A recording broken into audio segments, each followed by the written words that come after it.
Welcome back, boys and gals, to the Musings of Maverick channels. Maverick here, and today we're watching another episode of Zombieland Saga, Revenge. So, last episode, Franchouchou showed that they are stronger than ever, showing their willpower, their determination, their grits, yada yada yada, and of course, their improving performances as well, right? Indeed, Iron Throw have already declared them to be the biggest enemies. They are now in a fight for taking over the world. Taking over the world, of course, in this context means Japan, although, you know, to be fair, knowing Zombieland Saga, I wouldn't be surprised if they actually managed to, elevate Franchouchou up onto the world stage, right? It could happen. It could happen. But we'll see about that. In any case, they still got their work cut out for them, so, yeah. I'm expecting in this episode more of the same, and possibly focusing on other characters, right? If we're still following the formula from Season 1, let's just get right into it. Alright, let's begin in 3, 2, 1, play.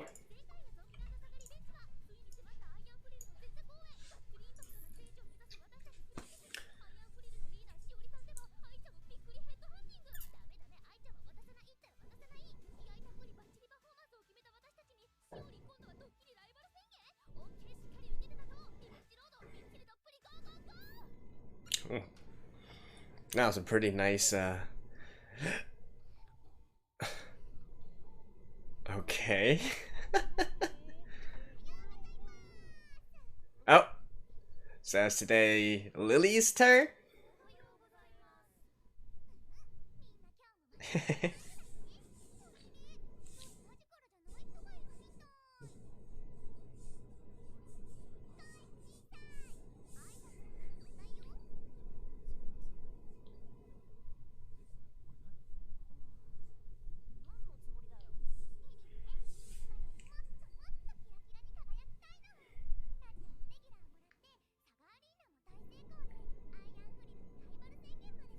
Alright, what's the next step?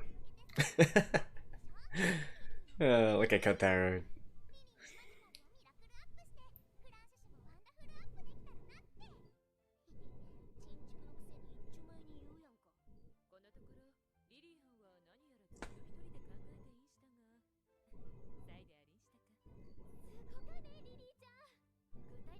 Yeah, let's hear what she has to say first. Got? Oh, local television. Oh, no, wait. Nash.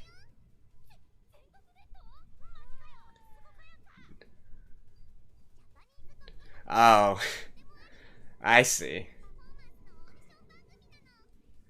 That doesn't really work if you're already a professional, though. Which Franchouchou technically are.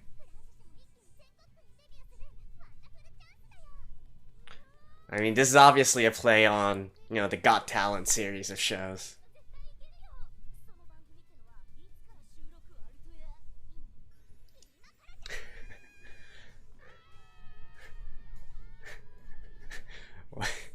Doesn't that kind of go against what Kotaro wants to do, though? He just wants them to be like local players.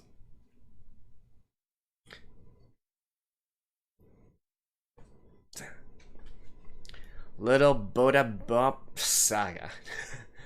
Alright. Just fun enough. Dun dun dun. Just.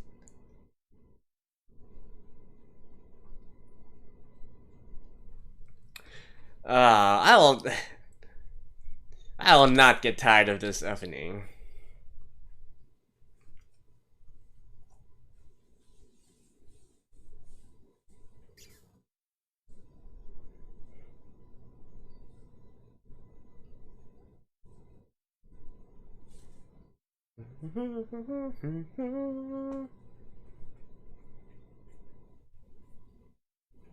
Tomare. Oh, I just noticed that there was some words there.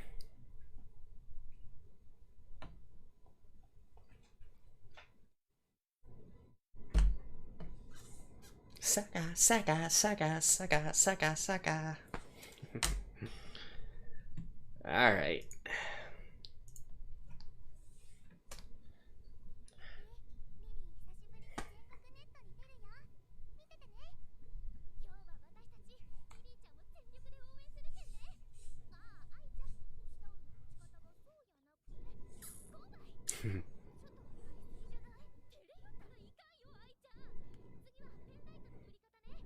Hey.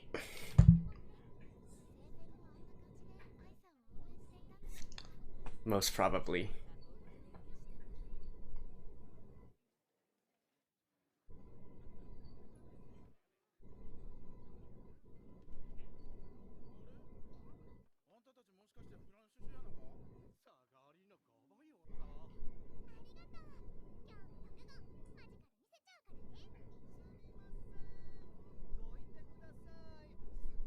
No. Alright. So is this the Alzara light? Okay. Lily has met his match.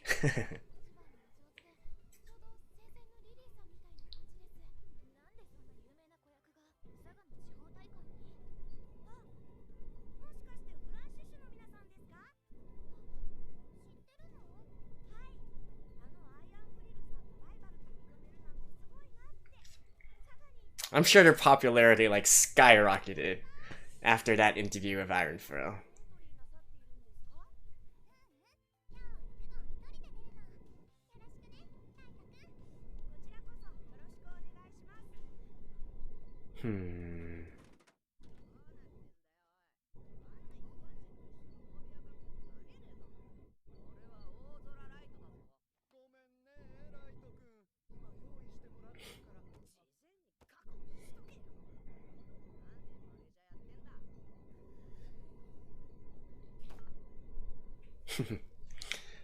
Talk about bad attitude.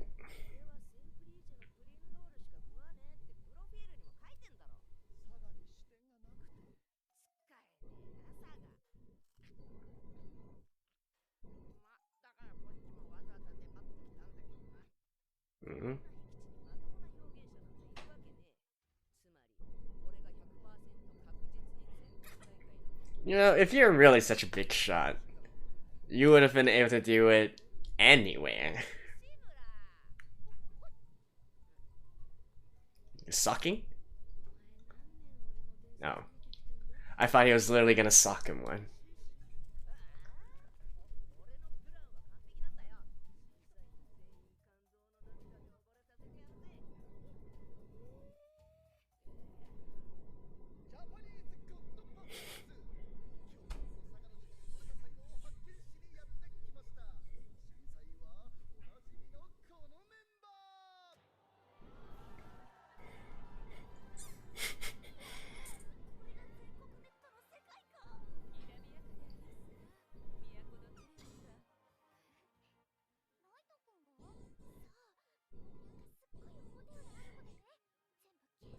So I guess Franchouchou aren't so popular or famous that they can just still, you know, mingle with everyone.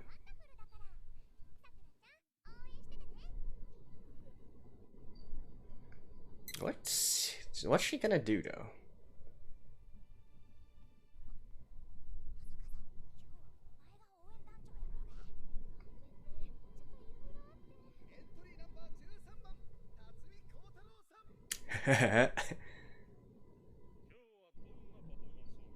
Oh man.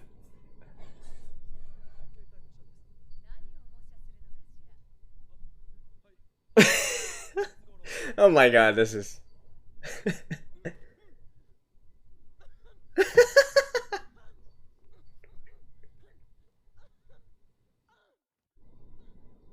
you know.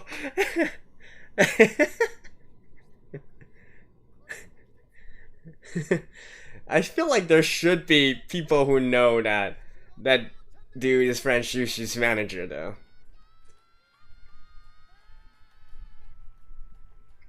Oh, a Manzai performance?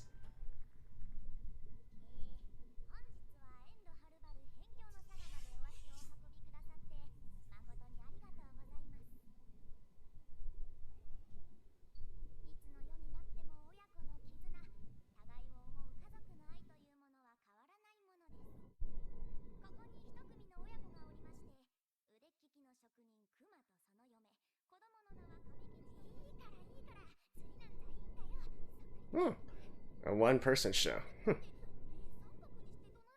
So literally acting, eh?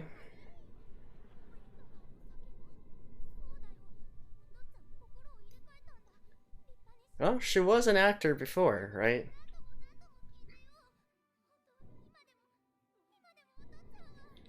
Although I think this is generally not the type of performance that can win a Got Talent show.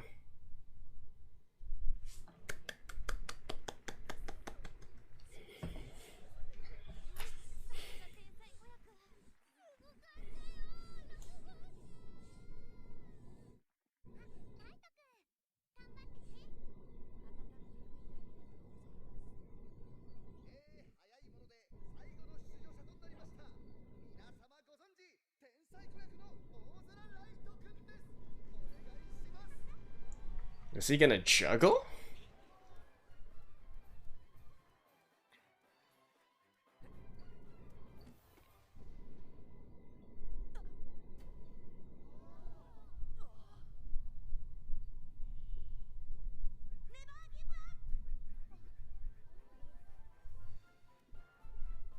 He's gonna use his...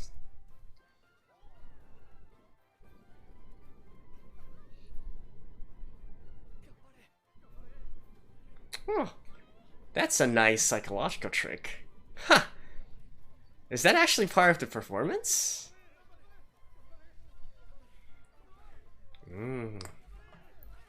That's smart, knowing how to work the crowd. Nice.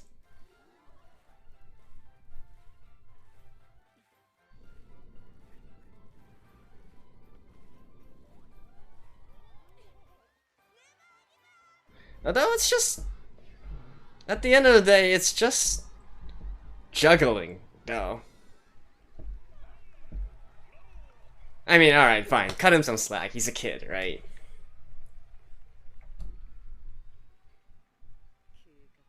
Yep. Yeah. He's good. He knows how to work the crowd. See, I feel this is kind of unfair. These two are both technically professionals, right? They're already working in the industry.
Yeah, there's plenty of cases where child actors still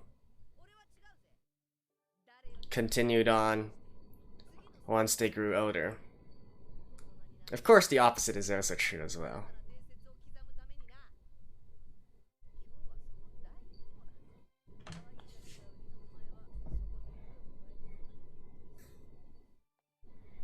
Like, even in the seiyuu business, there are plenty of people who are actually child talents as well.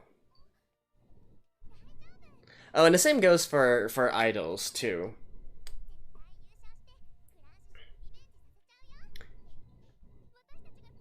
Particularly like the Stardust promotion camp of things. I feel like, okay, and also Hello Project as well, right? A lot of the a lot of their talents, right? Their future idols are scouted when they're quite young, maybe like 12, 11, something of that. All right. Oh.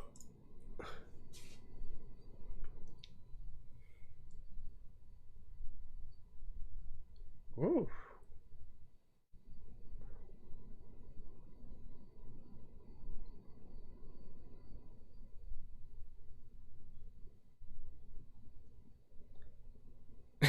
Even Ty knows how serious it is. Is Lee going to sing the exact same song but with a different approach?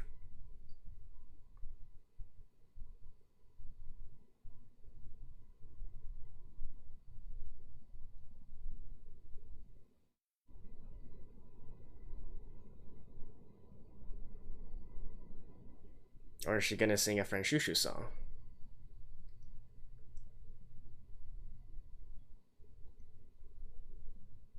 Oh, looks like she's gonna get lyrics from another song.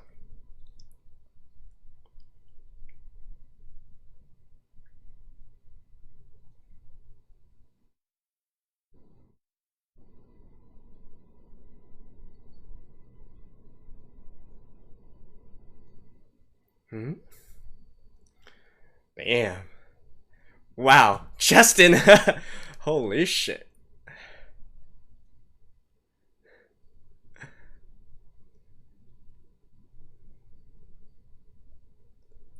No, but seriously, if there was a child actor or a kid who, no, an actual authentic kid that sang like that, yeah, I think he would win it, no problem.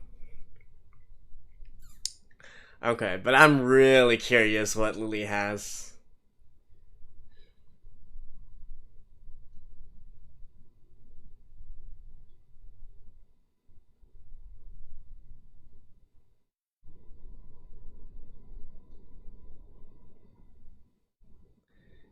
Oh, a shooby-doo-wop, eh? Scat singing. I guess it kind of made sense from the opening title, though.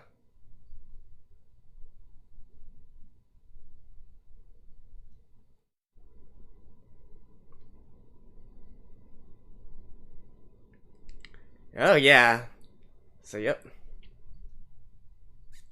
Right on the spot as well. That is sick, actually. That means that she needed to completely compose the arrangement right there on the spot. Like, that is genius level, I'm telling you guys. Obviously, it's really unrealistic, but I'm just saying what that implies.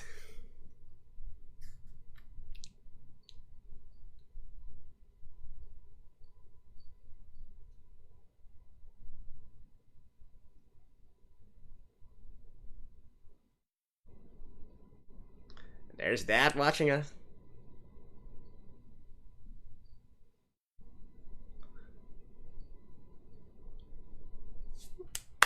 Not bad, not bad.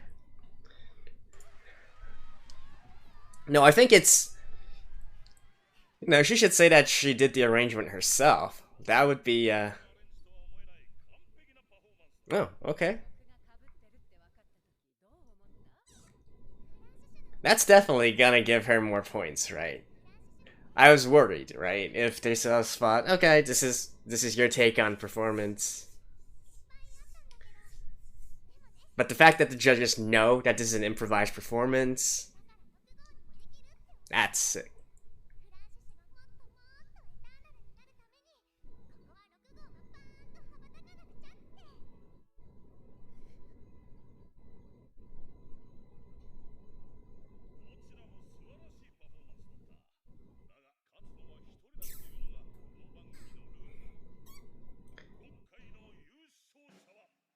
You know, I have to say that in terms of pure...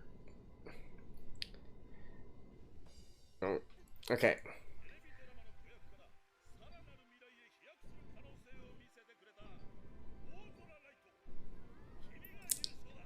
See, here's the thing. If if Lily had just sang and not came up with the arrangement on the spot, I would give it to Light. But because Lily actually, I feel like that should be part of the performance as well, right? Because she literally improvised the part right there on the spot, and then gave the arrangement, or made the arrangement and whatnot. That tips her over for me.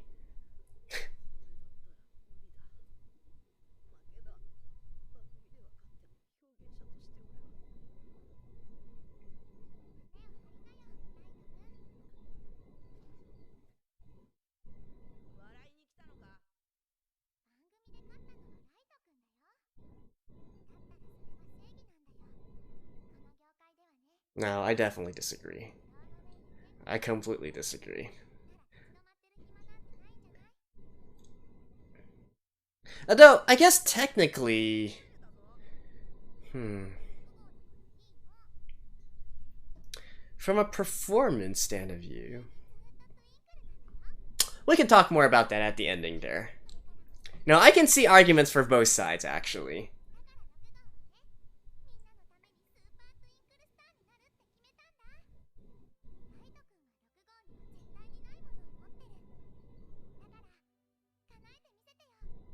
Ah, Lily is so positive.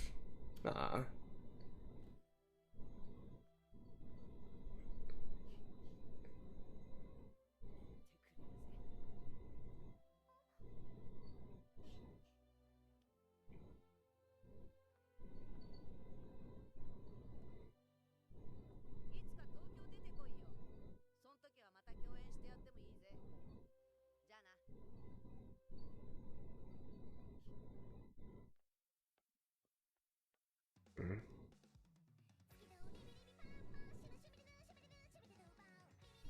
Franchouchou daisuki.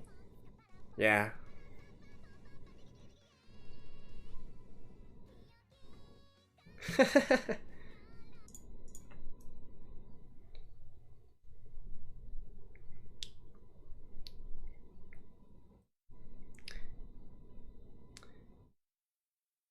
Yeah, I feel like, from a pure talent perspective, that's like many times more.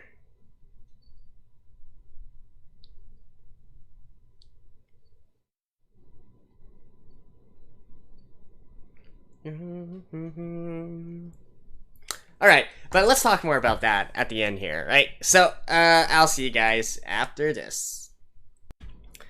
Alright, so who here was expecting that Lily was actually gonna lose in the finals there? So let's talk more about that, right? Because I feel like you can look at this from two very different perspectives. So first of all, let me preface this by saying that what Lily did there was absolutely ridiculous and unrealistic, right?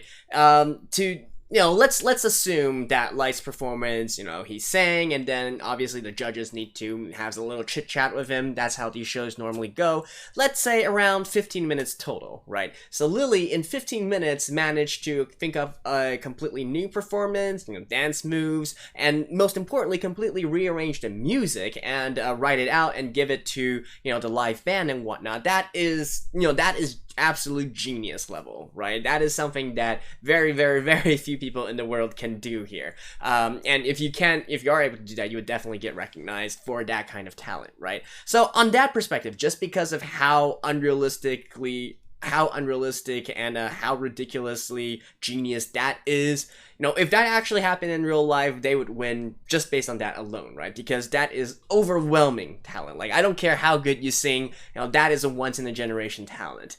Now, with that being said, though, I feel like there is an argument here to be made that that is not exactly a good performance art, right? Because, the nature of a show like this, right, it's a performance show. You're supposed to perform something, and it's your performance that really counts towards things. So even if you were this genius composer, right, like, sure, we can recognize your genius, but does that translate into a good performance, though? Because in terms of, like, just the overall, how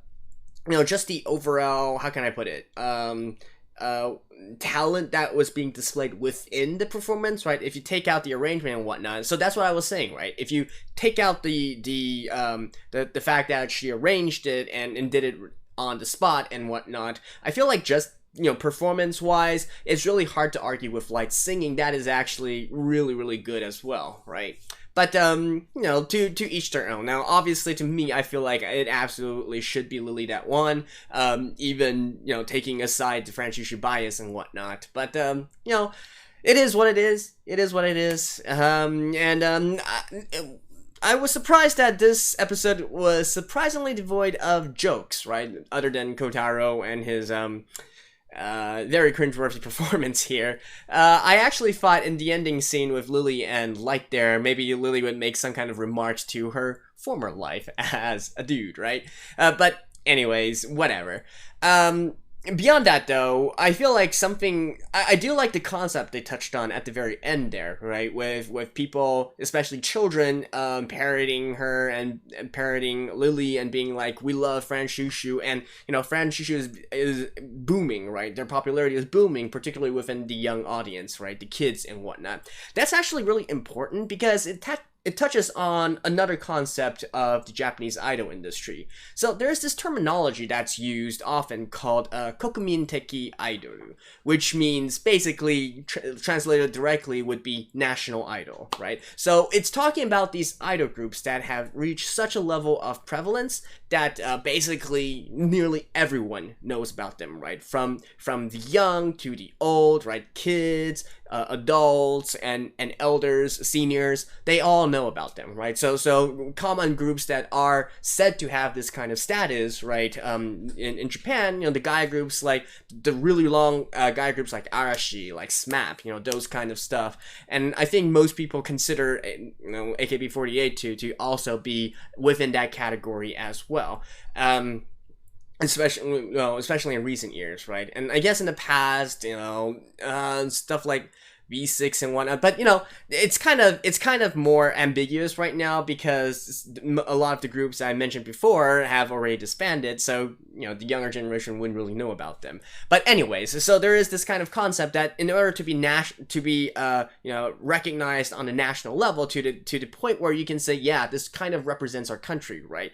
You need to fit lots and lots of criteria. Obviously, you need to have a clean image. You need to have an image that that people feel comfortable with you representing them. That's one thing. And then, of course, you need to have enough prevalence within all the age groups, right? So, like, typically for a lot of the contemporary idol groups and whatnot, they might be, like for instance, the girl groups might be really, really popular with a certain age of male fans, and maybe a certain age of female fans as well, and vice versa as well, right? But to actually reach into, the younger generation, the kids as well, right? Being kid-friendly, and for kids to recognize you, and to also want to sing and dance your songs, and for even seniors to be like, yeah, I know that group, they're pretty good kids, to have that kind of national prominence. That's actually really important to be elevated into that kind of, I would say, the highest tier of idols, if you will. So I feel like, in a way, this is still touching back onto the normal idol industry, talking about, hey, Franchouchou, they are becoming a powerhouse now, right? They are, they're seeping into all different age groups, and they're also expanding their reach beyond just the saga as well, right? Lily got on national TV. Obviously, we see the rest of those fans doing parodies of her dance and her song and whatnot being uploaded onto their version of YouTube, and so on and so forth. So that's really, I feel like the main takeaway here is that Franchouchou is becoming more and more influential on the national level, which is quite important, right? Because I do feel like we're probably heading towards a climax here, which is going to be Franchouchou versus Iron Fil, possibly on some sort of national level kind of stadium, right? Maybe Kokuritsu, maybe Budokan, maybe another dome of some sort, something of that nature, right? So, yeah. continue heading down the final showdown, and of course, next episode we will be seeing another girl to be featured. I wonder if Tai is going to get her own feature here. Wouldn't that be something, right? Like, just to have an episode where suddenly Tai completely regains her consciousness and can talk normally and whatnot. That would be epic. Alright, but I guess one can dream, right? One can dream. Anyways, that's it for now. Thank you guys, and I will see you guys next time. Bye-bye.